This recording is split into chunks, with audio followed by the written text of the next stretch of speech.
U srcu svakog čovjeka trebaju biti 4 žene. Ne one na koje vi mislite, nego one koje ću vam ja sada reći.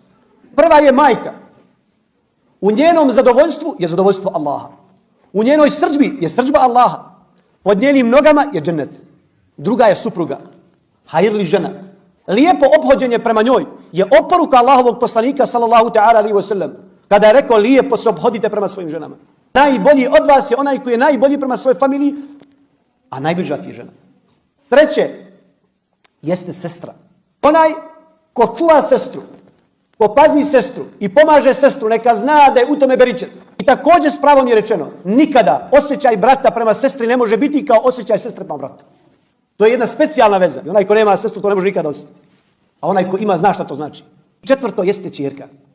Odgoj ćerke u islamu. Odgoj ćerke u islamu je tvoj ključ ka džennetu. Onaj ko odgoji ćerku u islamu onako kako Allah to nalaže i njegov poslanik sallallahu alejhi ve sellem, to je njegov ključ ka džennetu. I to su 4 vrste žena koje trebaju biti u srcu jednog čovjeka.